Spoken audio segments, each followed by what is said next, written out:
Dirigeants de ce monde. Au cours de l'année écoulée, notre monde a été le théâtre de bien des chamboulements. Les crises augmentent, l'insécurité alimentaire aussi, des chaleurs records, des inondations, des sécheresses, la Covid-19, l'inflation et une guerre brutale et inutile. Une guerre qu'a choisi de mener un homme, pour être franc. Appelons un chat un chat. Un membre permanent du Conseil de sécurité des Nations Unies a envahi son voisin, s'efforçant d'éliminer un État souverain de la carte du monde. La Russie a, tout honte but, violé les préceptes contenus dans la Charte des Nations Unies.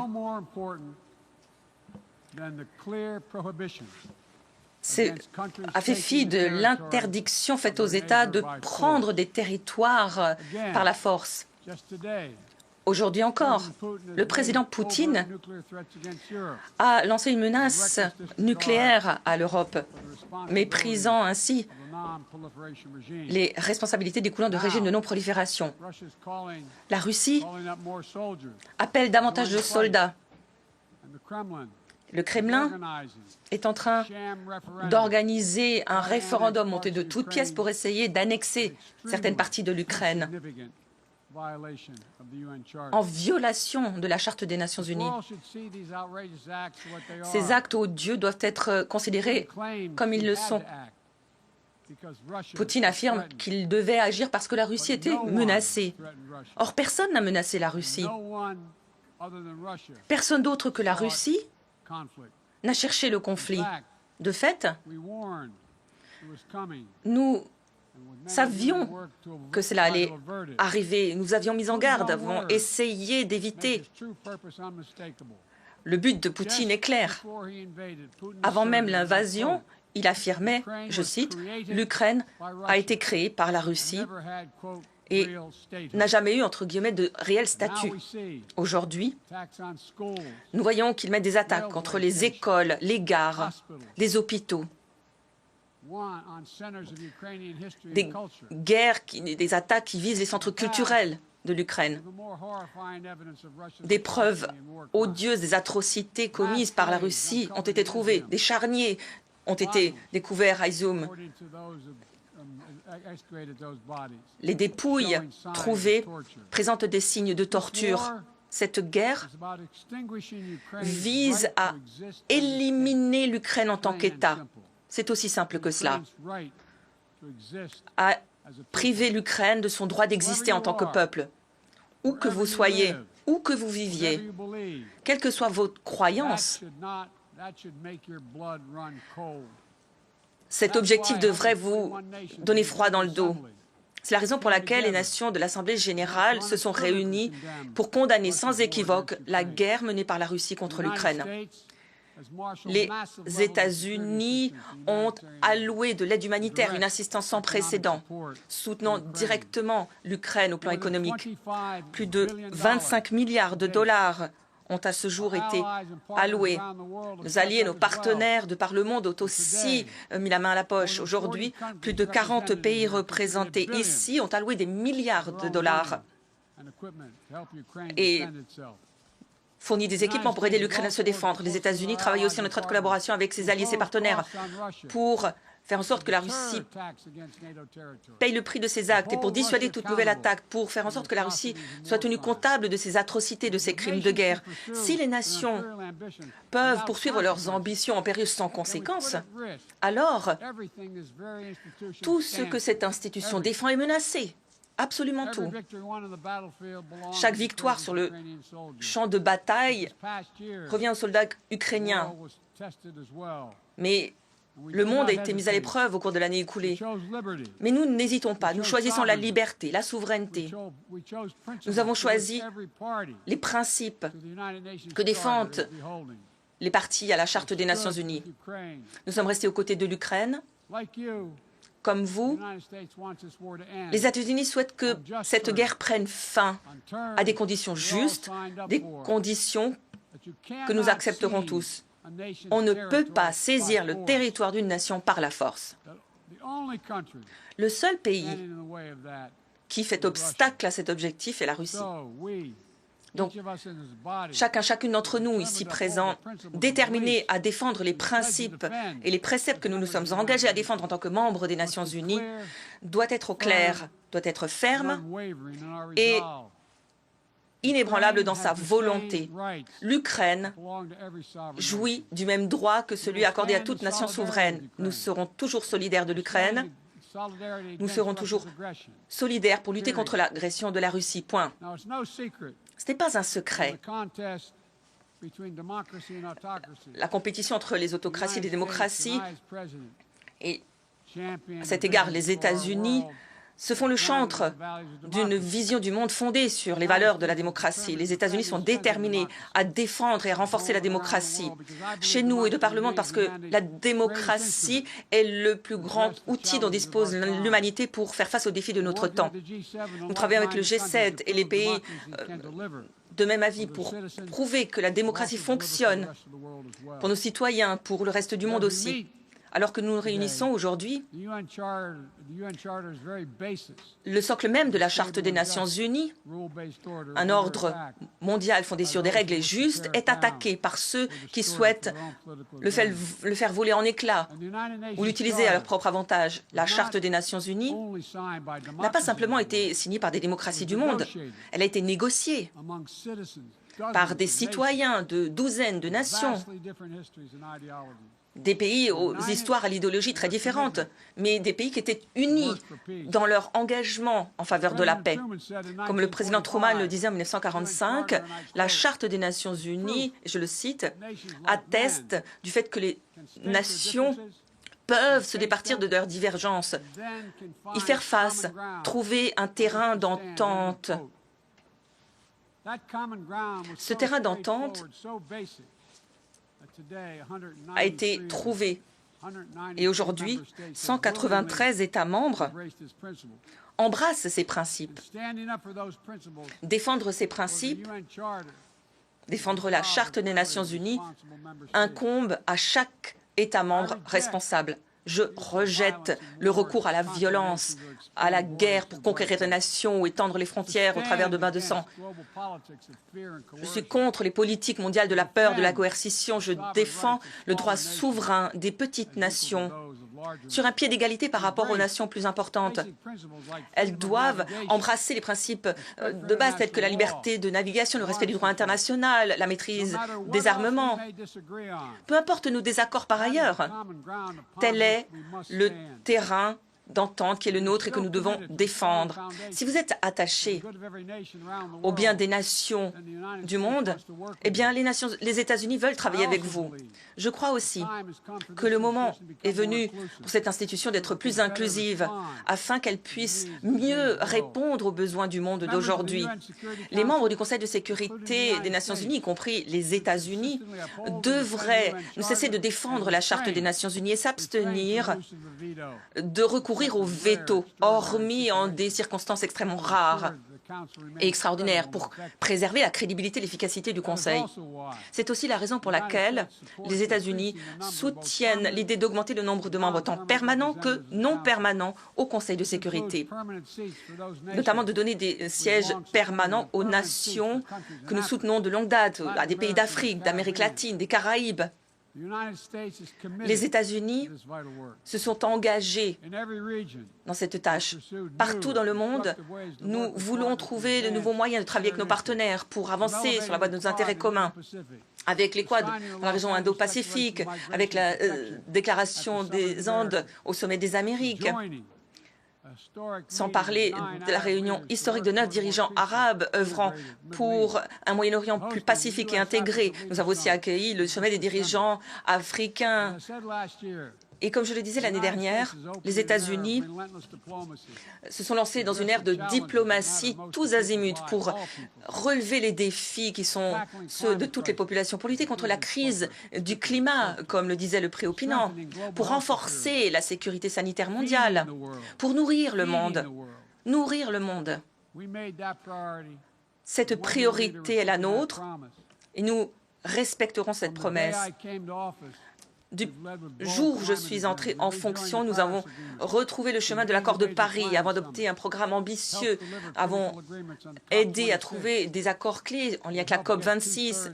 Nous avons fait en sorte que 2/3 du PIB du monde soient utilisés, notamment pour limiter le réchauffement planétaire à 1,5 degré Celsius. Et un texte de loi historique vient d'être signé aux États-Unis qui prévoit les engagements climatiques les plus ambitieux jamais contractés de l'histoire de notre pays.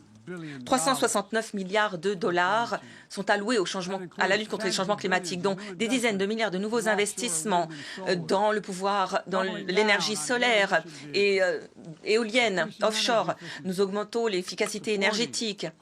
Nous soutenons la production propre. Le département de l'énergie estime que cette nouvelle loi permettra de réduire les émissions des États-Unis de 1 gigatonne par an d'ici 2030, tout en ouvrant une nouvelle ère de croissance économique propre. Nos investissements permettront de développer des technologies propres aussi de par le monde, pas uniquement aux États-Unis. Il s'agit là de vraiment changer la donne. Il était temps, nous n'avons plus beaucoup de temps. Nous savons que nous vivons déjà une crise climatique. Personne n'oserait en douter après l'année qui s'est écoulée. Alors que nous parlons, le Pakistan est sous l'eau, a besoin d'aide. La Corne de l'Afrique est confrontée à des sécheresses sans précédent. Les familles sont confrontées à un choix impossible, choisir quel enfant nourrir, se demandant s'ils survivront. Voilà le coût humain des changements climatiques et ce coût augmente. Alors que j'annonçais l'année dernière que nous allions assumer nos responsabilités mondiales, mon administration travaille avec le Congrès pour allouer plus de 11 milliards de dollars par an au financement climatique international pour aider les pays à faible revenu à s'acquitter, à réaliser leurs objectifs climatiques et garantir une transition énergétique juste.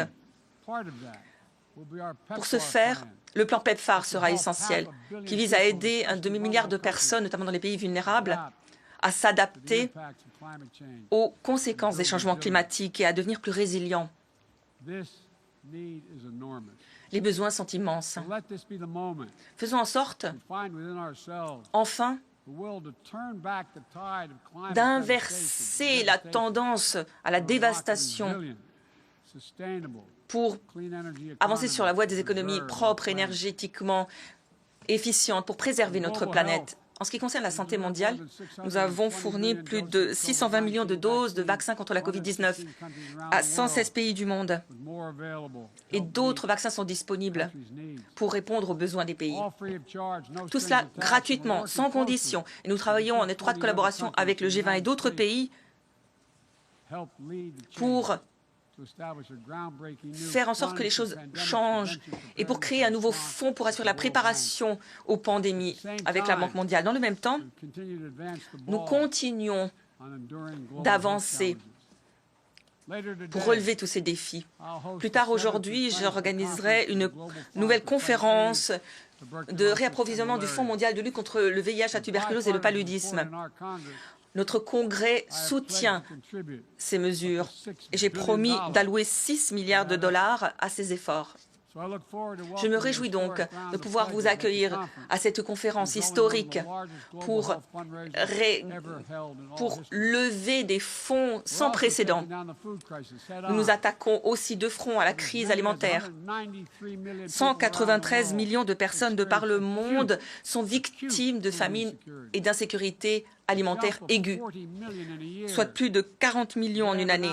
Aujourd'hui, j'annonce 2,9 millions de dollars supplémentaires au titre de soutien accordé par les États-Unis pour cette année au titre de l'aide humanitaire vitale. En intervalle, la Russie détruit des vies, essayant de jeter l'opprobre de cette crise alimentaire sur les sanctions imposées par d'autres pays du monde suite à l'agression contre l'Ukraine. Que les choses soient claires. Nos sanctions permettent explicitement à la Russie d'exporter des denrées alimentaires et des engrais. Aucune limite n'a été imposée. C'est la guerre menée par la Russie qui est à l'origine de l'insécurité alimentaire aiguë. Seule la Russie peut y mettre un terme.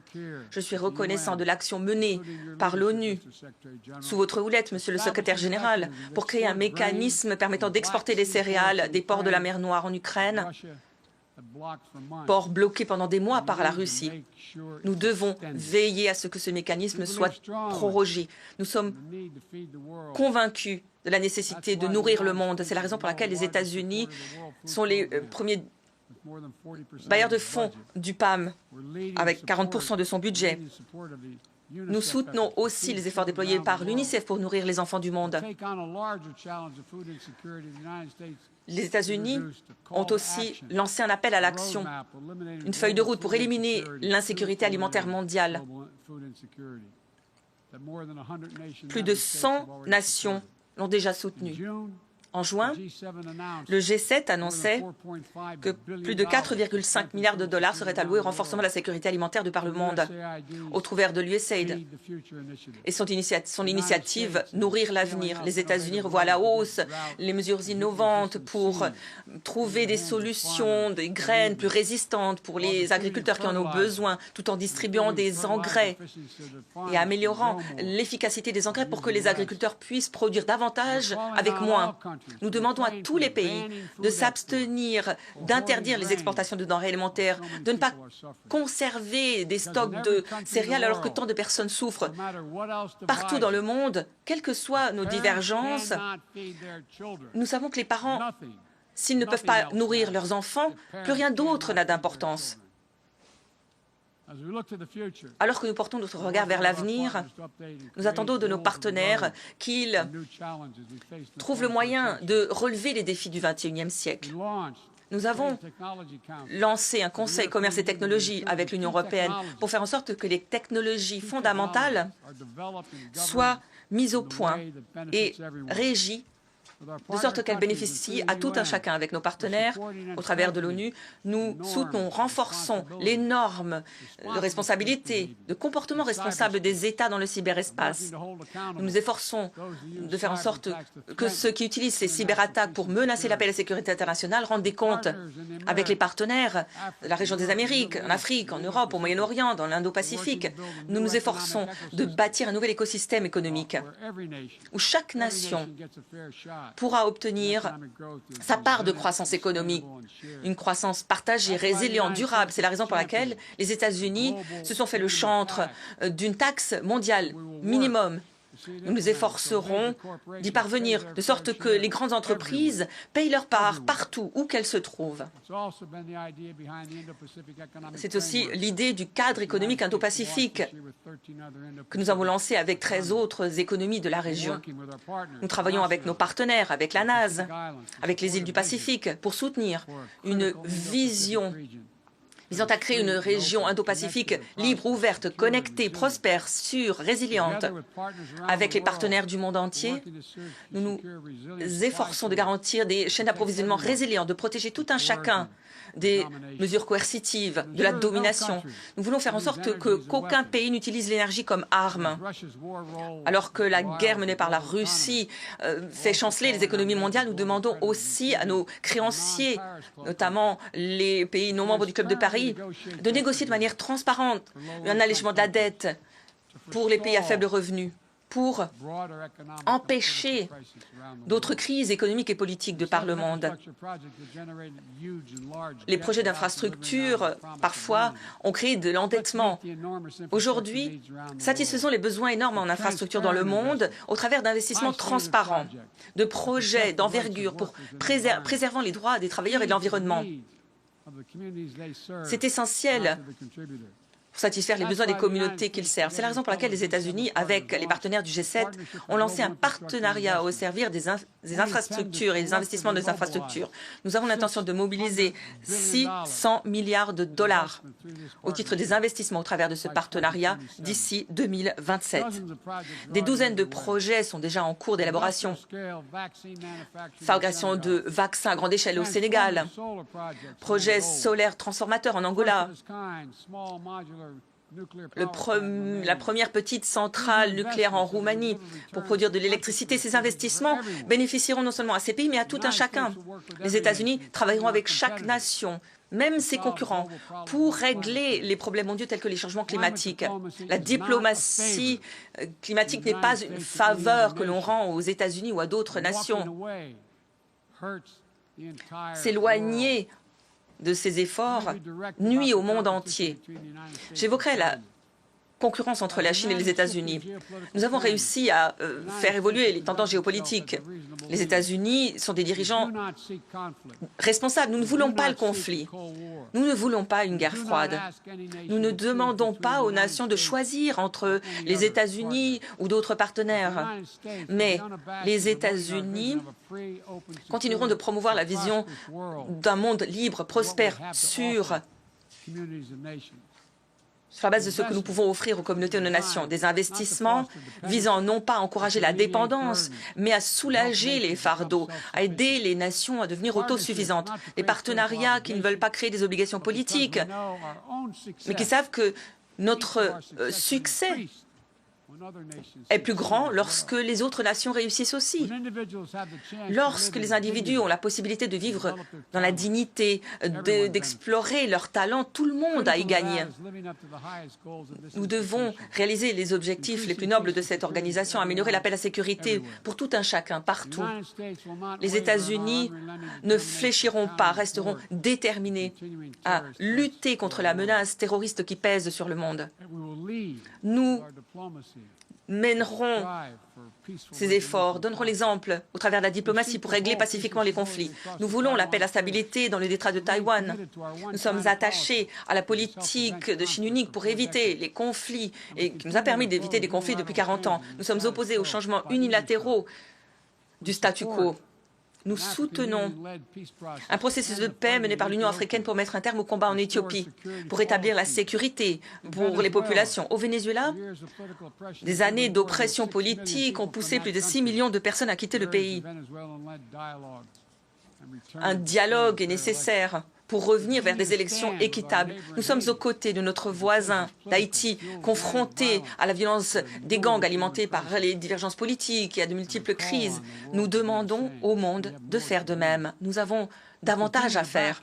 Nous continuerons de soutenir la trêve sous la médiation onusiano-yémen, une trêve qui a permis d'offrir des mois précieux de paix à des populations qui ont souffert d'années de guerre. Nous continuerons de prôner une paix durable et négociée entre l'État démocratique juif et le peuple palestinien. Nous sommes engagés en faveur de la sécurité. Où que ce soit, la solution négociée à 2 États demeure à nos yeux le meilleur moyen de garantir la sécurité, la prospérité pour l'avenir, tout en donnant aux Palestiniens un État auquel ils ont droit. Les deux parties doivent respecter les droits de leurs citoyens respectifs. Les deux peuples doivent jouir de la liberté et de la dignité dans une même mesure. J'exhorte aussi chaque nation à se réengager en faveur du régime nucléaire de non-prolifération au travers de la diplomatie. Quoi qu'il arrive dans le monde, les États-Unis sont prêts à imposer des mesures de maîtrise des armements strictes. Une guerre nucléaire n'est pas possible, elle ne pourra pas être gagnée, elle ne doit jamais être livrée. Les 5 membres permanents du Conseil de sécurité viennent de réaffirmer en janvier cet engagement. Mais aujourd'hui, nous constatons une tendance inquiétante. La Russie fait fi des idéaux de non-prolifération embrassés par les nations lors de la 10e conférence d'examen du TNP. Aujourd'hui encore, comme je le disais, ce pays lance des menaces irresponsables, menaces d'employer l'arme nucléaire. Un programme de renforcement nucléaire est en cours en Chine, en l'absence de toute transparence. Nous voulons aussi dire que la RPDC continue de violer les sanctions. Les États-Unis sont prêts à respecter à nouveau le PAGC, pour autant que l'Iran respecte ses obligations. Les États-Unis sont clairs sur ce point. Nous ne permettront pas à l'Iran d'acquérir l'arme nucléaire. Je continue de penser que la diplomatie est le meilleur moyen de parvenir à ce résultat. Le régime de non-prolifération est un des plus grands succès de cette organisation. Nous ne pouvons pas, aujourd'hui, permettre au monde de revenir en arrière. Pas plus que nous pouvons fermer les yeux face à l'érosion des droits humains.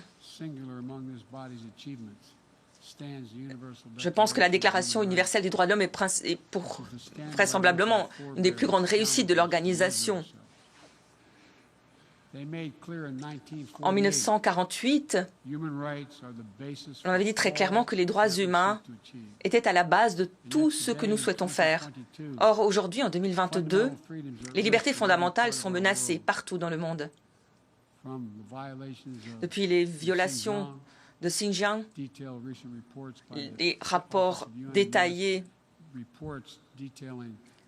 faisant état de ces violations, les exactions de victimes, les minorités ethniques, les défenseurs des droits humains, du fait du régime militaire au Myanmar, l'oppression imposée aux femmes et aux filles par les talibans en Afghanistan. Et aujourd'hui, nous sommes face aux femmes courageuses d'Iran qui, à l'instant même, manifestent pour préserver leurs droits fondamentaux. Mais je sais une chose, l'avenir appartient aux pays qui utilisent pleinement le potentiel de leur population. Les pays où les femmes et les filles peuvent jouir de leurs droits, notamment droits reproductifs, leur permettant de bâtir des économies, des sociétés plus résilientes, où les minorités ethniques et religieuses peuvent vivre sans être harcelées. Nous avons besoin aussi de défendre les LGBTQ+, qui doivent pouvoir vivre librement sans craindre la violence.